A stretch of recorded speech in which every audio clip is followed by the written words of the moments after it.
there everyone, my name is Kallie Branciforte and this is your first time landing on my channel. Hello, hi. I make videos here on YouTube about affordable living and organization and productivity. I'm also the mom of a 2-year-old and a newborn. So it's pretty safe to say my life gets pretty busy and pretty messy. But honestly, I truly believe that being productive and organized isn't something that you're born with, but it's something that we all can achieve, even with a busy life, with just some really small mindset and lifestyle shifts. And I know this because I've done it myself. It actually wasn't that long ago that I was actually a pretty messy and disorganized person. So in today's video, what I want to do is share with you some of my personal tricks that I use to help keep my home more organized and clutter-free. My first secret to having a clutter-free home is that my home isn't actually clutter-free all the time. Oh heck girl, no it isn't. Listen, with a 2-year-old and a baby and a business to run, my home definitely isn't always clutter-free. Areas of my home get disorganized and they get messy, and they can do so incredibly fast. I honestly will never stop being amazed at how quickly my kitchen can go from spotless to utter disaster. It can happen in less than 30 minutes. Now the reason that I share this is because I think sometimes when areas of our home get cluttered and disorganized, it makes us feel overwhelmed, and we just assume we're not an organized person because our home isn't always organized. But the way that I've learned to look at it is that being organized and clutter-free doesn't mean that you never have any clutter or you never get disorganized. Things get messy in everybody's house. When your house gets messy and cluttered, disorganized, it just means you're living life. That happens. That's totally normal. And that's why my real secret to staying clutter-free isn't that things never get disorganized, but instead knowing that even though things get messy and disorganized, I can always get it sorted out and in order again, and living a life where I'm always working towards being more clutter-free and more organized. It's about letting go of this impossible standard that I think we all get probably from social media, that our homes need to be perfect all the time, and accepting that I can be someone who is organized even when not every little thing in my house is perfectly tidy all of the time. I actually recently read the book Atomic Habits by James Clear, and one of the most interesting things that he said in the book was that in order to adopt a new habit, we have to believe we are someone who does that habit. For example, if you want to work out more, you need to be someone who believes you care about health and fitness. And if you want to eat healthier, you need to believe you're someone who is the type of person who cares about eating clean. And I think the same applies here. If you want to stay clutter-free, you need to believe you are someone who is organized and tidy, even if your house is not always Pinterest perfect. All right, the next big secret to living clutter-free is realizing that decluttering actually can be really fast. I think another reason that most of us get overwhelmed at the idea of decluttering is we think it has to be this like all or nothing. We have to organize the whole kitchen, or we have to declutter our entire closet. It feels like this like utterly overwhelming thing that we think we're never gonna have time to do, so we put it off and then we put it off and we put it off again and again and again. But instead what I want you to do is to try shifting your mindset about decluttering. Instead of making plans to do big declutters less often, instead do small declutters more often. So don't say I'm gonna organize the entire kitchen this month, or I'm going to purge my entire closet this weekend. Give yourself little small attainable goals. Today I'm gonna organize the junk drawer. Tomorrow I'll declutter under the sink. When I pick up the kids' playroom, I'll pick out 2 to 3 things to donate. My best decluttering trick is to tackle small tasks multiple times a week instead of aiming for huge decluttering tasks once a month. All right, I want to give you a real life example of how quick decluttering can be. This is my pantry cupboard, and it has gotten pretty disorganized recently, and I've been putting it off like the plague, so much so that food is literally overflowing into the top of it. Now it's currently 2:25 in the afternoon. Let's see how long this project will actually take me.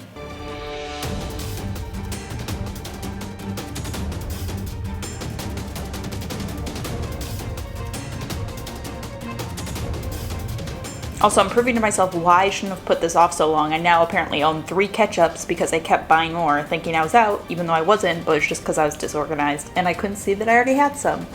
But anyways, here we go, all organized, everything fits, including all 3 of my ketchups. It's much more tidy, and drumroll please, how long did this actually take me? Yes, a whopping 8 minutes. This is just what I mean when I say sometimes we avoid these declutter tasks thinking they're going to be these big projects that are going to take us a bunch of time. In reality, you can make a lot of progress on most of them in under 10 minutes. My next secret is to stop making excuses for why you can't be organized. And I know that this sounds kind of harsh, but hear me out.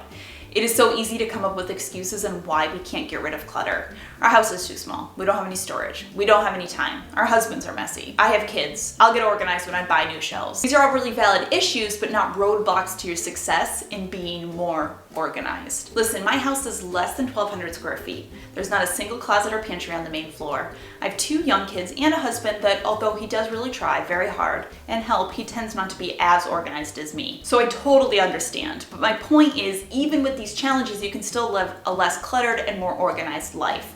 The goal should be progress, not perfection. I think it's really easy to get caught up in thinking that organization needs to be an all or nothing thing. If it's not Pinterest worthy, it's not good.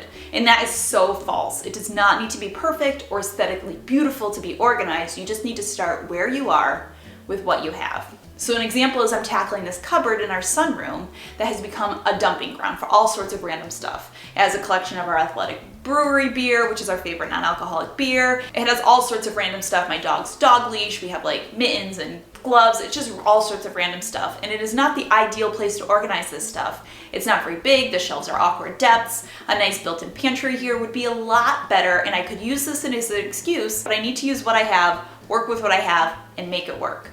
All right, once again, with just about 10 minutes, I was able to get this space way more organized. It's certainly not the perfect setup for where to store like my winter gear, my Ziploc bags, and extra cans, but instead of saying I'll get this organized when I have a better cupboard, I've made what I have work for me. My next secret to living clutter-free is to constantly be looking to solve disorganization problems in your house. Here's the thing, sometimes we organize a space and it works for us for a little while, but eventually it no longer serves us the way that we organized it originally. You want to get into the habit of identifying organizational structures that are no longer serving you and fix them instead of just continuing to use them the way that they are. And these spots are always really easy to spot because they're usually the places that get disorganized and messy the fastest. That's a telltale sign that this organizational structure is not working for you. So here's an example. We have this cupboard in our kitchen and it is multi-purpose, holds everything from Tupperwares to mugs to Nespresso pods to vitamins, even kids' art supplies. Like I said, we don't have any closets, so I have to get creative with my storage. It had been nice and organized right before I went into labor with my daughter, who's now 8 weeks old, and now it looks like this. Yeah, it's not too pretty. But you can also look at this cupboard and see there are some organizational structures that are kind of serving me and then some that aren't. In general, the first shelf actually isn't too bad. The shelf risers I have here are working well to help me hold my mugs and my Tupperwares. And with just a quick 2 or 3 minute tidy, I can get them back to normal, nice and organized and decluttered. Now the next shelf up is exploding. I have a bin for Nespresso pods, but it doesn't hold them all. My vitamins are overflowing out of the bin. And so the structure obviously is not working for me anymore. So I need to identify the problem, which is 1, my bin is not big enough for my Nespresso pods, and 2, I'm not very good at putting my vitamins back into the bin where they belong. So to solve this, I'm tweaking my structure a little bit. First, I'm gonna add another bin for Nespresso pods. I'm gonna separate them by regular and decaf to make them easier to find, since we tend to drink regular more often and then we have decafs just in the afternoon or the evening. Then I'm gonna put all my vitamins and medicines back into the bin, but this time I'm gonna leave out the ones that I use daily. I realized going into the bin every single day was causing me not to put anything back. So instead, I'm leaving out the ones I use every day for easy access, and the rest are tucked away.